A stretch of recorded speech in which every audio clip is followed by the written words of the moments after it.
नमस्कार, बहुत स्वागत है आप सभी का। आप देख रहे हैं भारत 24 और आपके साथ मैं हूं अमृता गर्ग। और इस खास पेशकश में बात करेंगे देवभूमि की, जो फिलहाल दरिंदगी से दहली हुई है।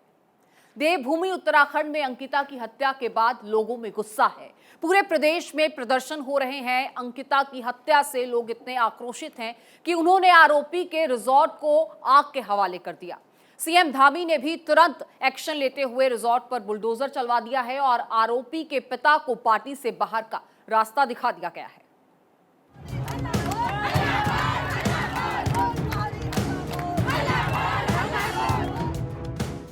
देवभूमि उत्तराखंड में अंकिता भंडारी की हत्या के बाद से ही लोगों में गुस्सा है।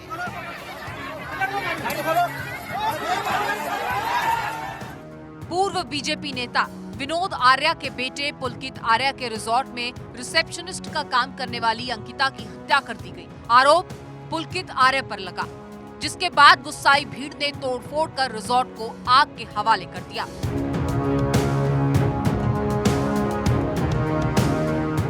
ऋषिकेश एम्स में अंकिता के परिजनों से मुलाकात करने पहुंची बीजेपी विधायक रेणु बिष्ट को भी भीड़ के गुस्से का शिकार होना पड़ा। लोगों ने उनके खिलाफ जमकर नारेबाजी की और कार में तोड़फोड़ कर दी।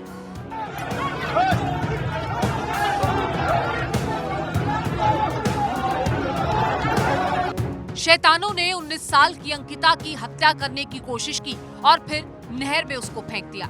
इसके बाद आरोपियों की निशानदेही पर चिल्ला नहर से अंकिता का शव बरामद किया गया।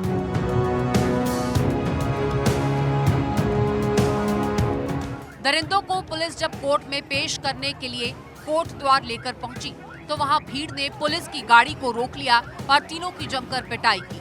उनके कपड़े तक फाड़ दिए गए।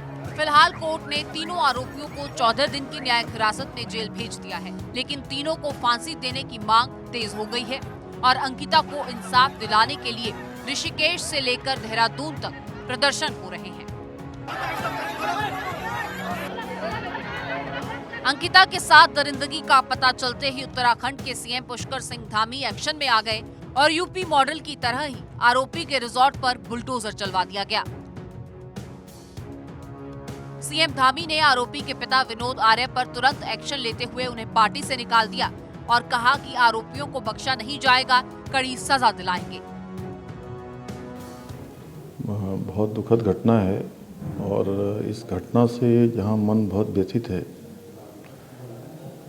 अंकिता बेटी का पार्थिव शरीर खोज लिया गया है, मिल गया है और सभी दोषियों के खिलाफ सख्त से सख्त कार्रवाई हो, इसको लेकर हमने डीआईजी पी रेणुका देवी के नेतृत्व में एक एसआईटी का गठन किया है, जो पूरे मामले की तह तक जाएगी, उसकी जांच करेगी और अपराधियों को सजा दिलाने का काम करेगी। चाहे कोई भी हो, अपराधी इसमें बख्शा नहीं जाएगा। बहरहाल पुलकित हाई प्रोफाइल सियासी परिवार से ताल्लुक रखता है और यही वजह है कि सीएम धामी को दखल देना पड़ा। सीएम धामी ने एसआईटी का गठन कर जांच के आदेश दिए हैं और आरोपियों के खिलाफ सख्त से सख्त कार्रवाई की बात कही है। मयंक राय, ब्यूरो रिपोर्ट, देहरादून।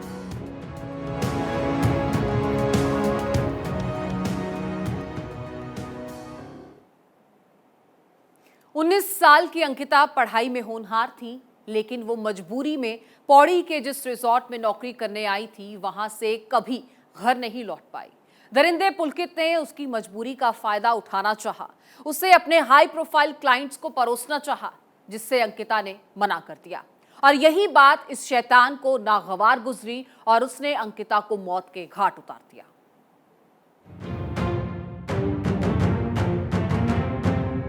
उत्तराखंड के पौड़ी की रहने वाली 19 साल की अंकिता भंडारी नौकरी की तलाश में आई थी और उसकी बदकिस्मती थी कि वो वनतरा रिजॉर्ट में पहुंच गई,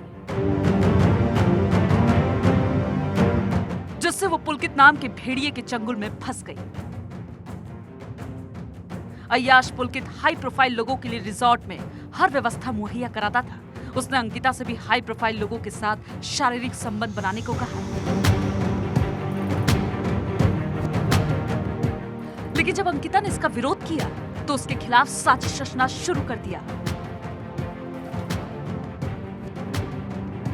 अंकिता पर जबरन हाई प्रोफाइल लोगों के साथ शारीरिक संबंध बनाने का दबाव पुलकित आर्य बना रहा था और इसके सबूत ये चैट है। अंकिता भंडारी की ये चैट बता रही है कि सत्ता के पावर की दम पर पुलकित अंकिता पर दबाव बना रहा था। रिजॉर्ट के कस्टमर के साथ संबंध बनाने के लिए पुलकित अंकिता को पैसे का लालच भी दे रहा था। अंकिता चैट में अपने दोस्त को पूरी कहानी बता रही है। चैट से लग रहा है कि अंकिता बेहद परेशान थी और उस पर गलत काम करने का दबाव बनाया जा रहा था।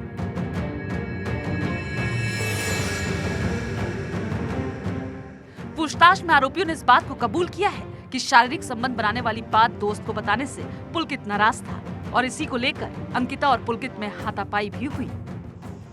यमकेश्वर के श्रीकोट की रहने वाली अंकिता इसी रिसोर्ट में नौकरी करने के लिए आई थी और ये वही रिसेप्शन है जहाँ पे अंकिता बैठा करती थी। और आप हमारे सामने देखेंगे लिखा हुआ वेलकम टू वंत्रा रिजॉर्ट, और ये अंकिता के बैठने का स्थान था जहाँ पे वो बैठती थी।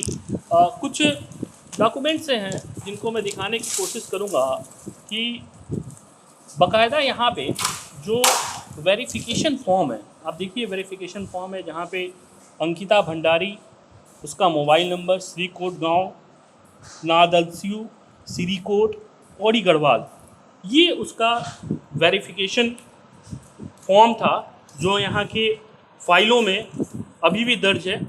हालांकि वो इस दुनिया में नहीं रही। जो सबसे दुखद पहलू है वो ये है। दूसरी तरफ मैं एक सीसीटीवी कैमरा आपको दिखाना चाहूँगा।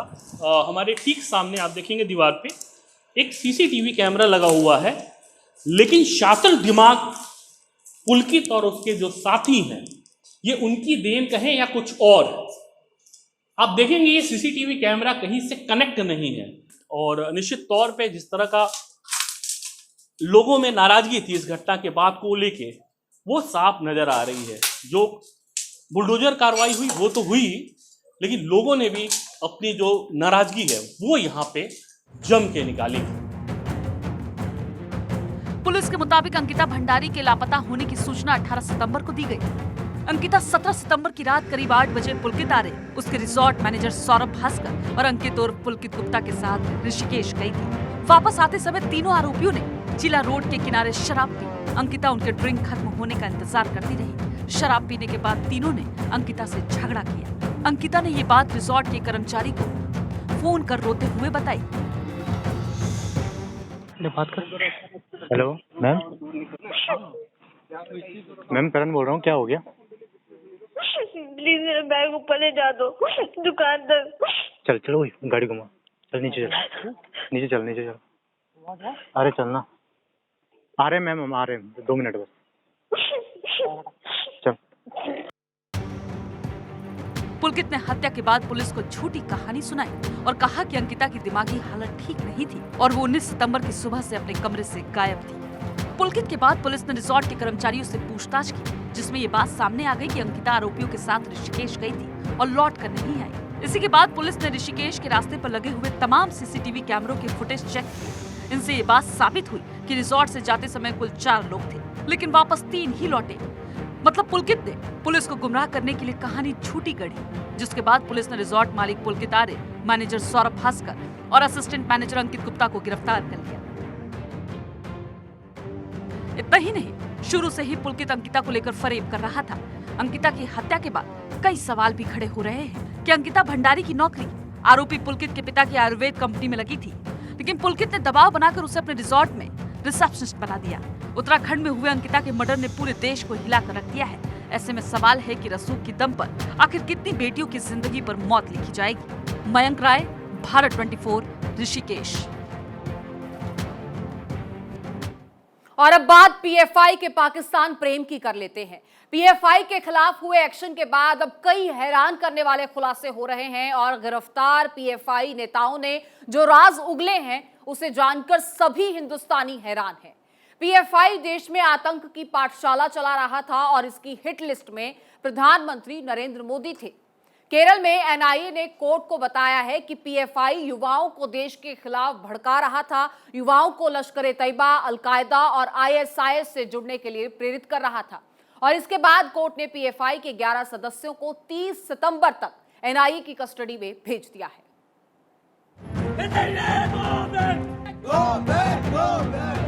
ಸಂವಿಧಾನಾತ್ಮಕವಾಗಿ ನಮ್ಮ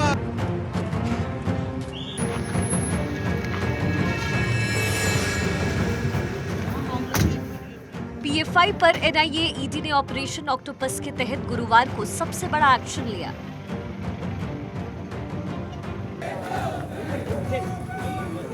देश भर में 14 राज्यों में छापेमारी की गई, जिसमें तमाम आपत्तिजनक दस्तावेज बरामद किए गए और 106 पीएफआई और एसडीपीआई के सदस्यों की गिरफ्तारी की गई, जिसके बाद अब तमाम खुलासे हो रहे हैं। एनआईए को पीएफआई की हिट लिस्ट मिली है, जिसमें देश भर के कई बड़े नाम हैं। पीएफआई की हिट लिस्ट में जो सबसे बड़ा नाम है वो है प्रधानमंत्री नरेंद्र मोदी का। इसी साल 12 जुलाई को पीएम मोदी बिहार की राजधानी पटना के दौरे पर थे, जहां उनकी रैली को पीएफआई ने टारगेट किया था। इसी रैली में पीएम मोदी की हत्या की साजिश रची गई, लेकिन ये साजिश नाकाम हो गई। इसका खुलासा एनआईए ईडी की छापेमारी में हुआ। गिरफ्तारी के बाद पीएफआई नेताओं ने ये कबूल किया है। केरल में छापेमारी में सबसे बड़ा खुलासा हुआ है।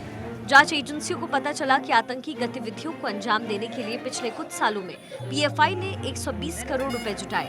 इसको लेकर ईडी के पास पूरे सबूत हैं। अब जल्द ही इसको लेकर छापेमारी भी होगी। एनआईए की रिमांड कॉपी से पता चला है कि 2014 से लेकर 2021 तक हवाला के जरिए विदेशों से टेरर फंडिंग की गई। एमपी में भी पीएफआई अपनी जड़ें मजबूत कर रहा था। यहां गिरफ्तार किए गए लोगों ने पूछताछ में खुलासा किया है कि पीएफआई आतंक फैलाने के लिए आईएसआईएस जैसे संगठन को तैयार कर रहा था।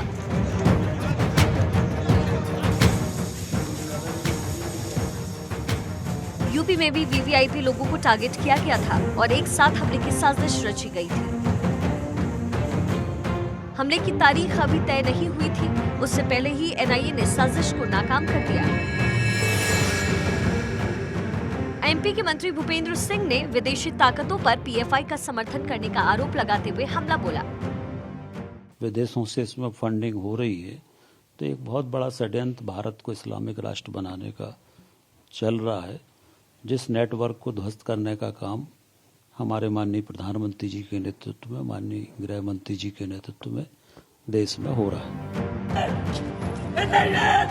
पीएफआई की देश विरोधी गतिविधियों के जिस तरह से खुलासे हो रहे हैं, उससे साफ जाहिर है कि देश का माहौल खराब करने की साजिश बहुत पहले से रची जा रही थी।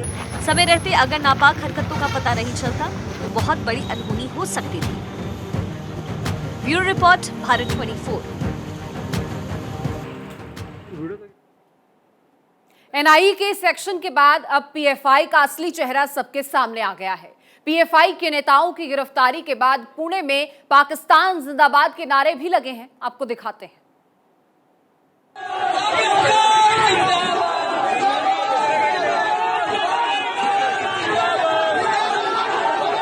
पीएफआई ने पाकिस्तान से कनेक्शन के खुद दिए सबूत। एनआईए और ईडी के एक्शन के बाद पीएफआई खुद पाकिस्तान से कनेक्शन के सबूत दे रही है। रेड के खिलाफ रैली में पाकिस्तान जिंदाबाद, अल्लाहू अकबर के नारे लगाए गए।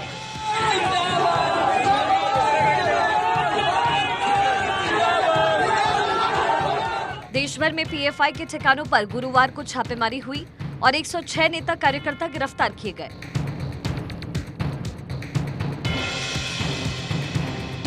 इसके बाद महाराष्ट्र के पुणे में पीएफआई कार्यकर्ताओं ने जोरदार प्रदर्शन किया।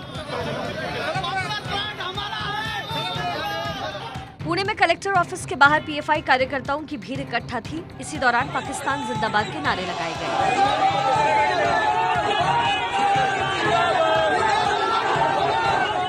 जे व्हिडिओ आहे त्याच्यामध्ये पोलीस इन्व्हेस्टिगेशन करेल, पूर्ण व्हिडिओ व्हेरीफाय करेल, त्याच्यावर कारवाई करेल। पीएफआई का पाकिस्तानी प्रेम छापेमारी के बाद खुलकर सामने आया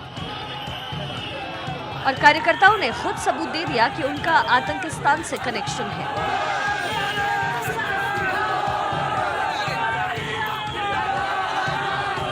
नारेबाजी का ये वीडियो अब तेजी से वायरल हो रहा है।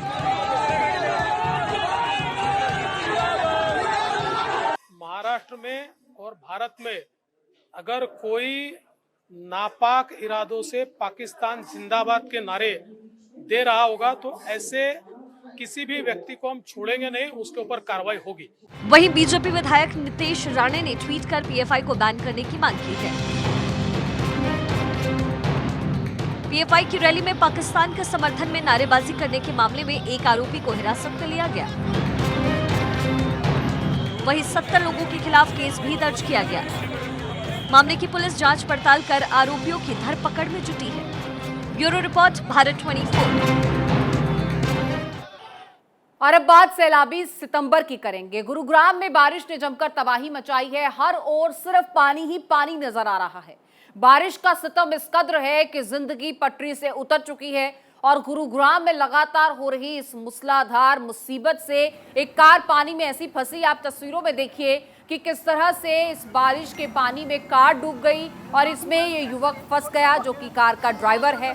इसे निकालने के लिए किस तरह से जद्दोजहद की गई, ये भी इन तस्वीरों के जरिए आप देख पा रहे हैं। गुरुग्राम की सड़कों पर कमर तक पानी घुसा है और उसका नज़ारा, उसका नतीजा आपकी टीवी स्क्रीन पर है।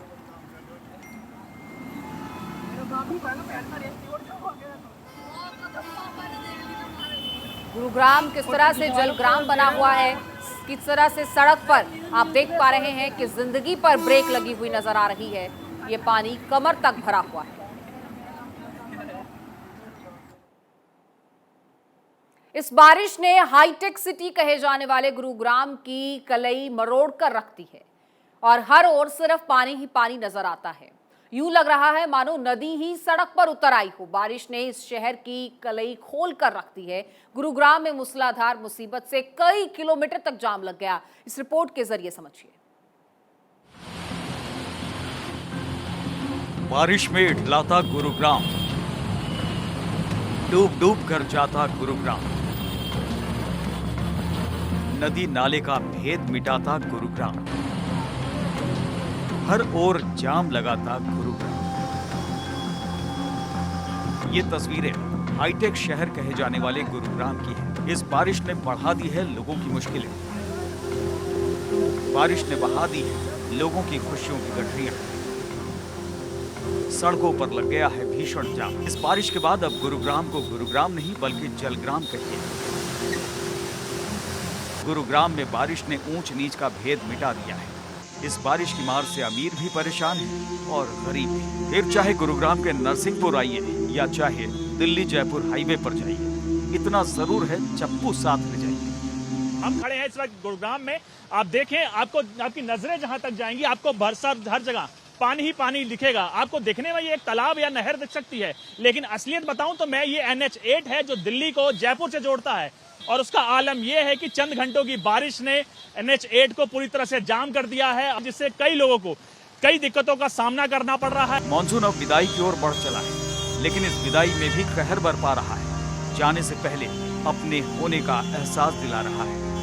सितंबर के महीने में इससे पहले इतनी बारिश कभी नहीं हुई थी, लेकिन इस मॉनसून ने साइबर सिटी की कलई खोल कर रख दी है। कितनी परेशानियां उठानी पड़ रही हैं? बहुत ज्यादा परेशानी हो रही है। इंद्रदेव ने सैलाब का ऐसा कहर बरपाया है कि साइबर सिटी कहे जाने वाला NCR का हाईटेक शहर गुरुग्राम डूब गया है। इस बारिश से जहां तहां जाम लग गया, सड़कें दरिया बन गई और कुछ लोग दरिया में तैरते भी नजर आए। अंडरपास में पानी भरने से लोग जान जोखिम में डालकर सफर करने को मजबूर हैं। गुरुग्राम में सड़कें समंदर में तब्दील हो गई। कहीं बीच सड़क पर किसी की गाड़ी बंद हो गई तो किसी की बाइक डूब गई। गुरुग्राम में जल प्रलय जैसे हालात हो गए हैं। गुरुग्राम के चारों तरफ बॉर्डर पर लंबा जाम लगा हुआ है। सुबह से हो रही इस बारिश में थम गई वाहनों की रफ्तार, उड़ गई है अधिकारियों की नींद, रुक गई है साइबर सिटी की गति। मॉनसून के सितम से जनता त्रस्त है, लेकिन जब हाईटेक शहर कहे जाने वाला गुरुग्राम थम जाए तो सवाल तो उठेंगे। जब सड़कें धंस जाए तब भी सवाल उठेंगे, क्योंकि मॉनसून ने जाते जाते शहर की कलई खोल दी। Bureau report, Bharat 24। और सिर्फ गुरुग्राम ही नहीं, बारिश ने दिल्ली NCR सहित कई राज्यों में तबाही मचाई हुई है। भले ही मॉनसून अब विदाई की ओर चला हो, लेकिन इससे हुई बर्बादी की तस्वीर हर ओर देखी जा सकती है। यूपी के कई इलाकों में बीते 3 दिनों से लगातार बारिश हो रही है और कई इलाकों में पानी भरने से सड़कें ताल तलैया हो गई हैं। रिपोर्ट देखिए।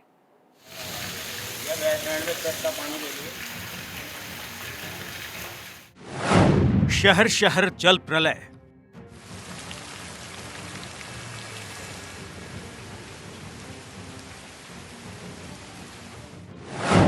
सड़कों पर जाम, दिल्ली टू गुरुग्राम।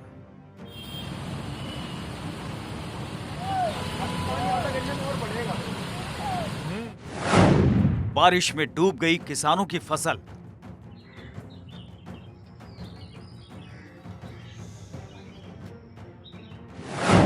कैसे निकलेगा इस मुसीबत का हल?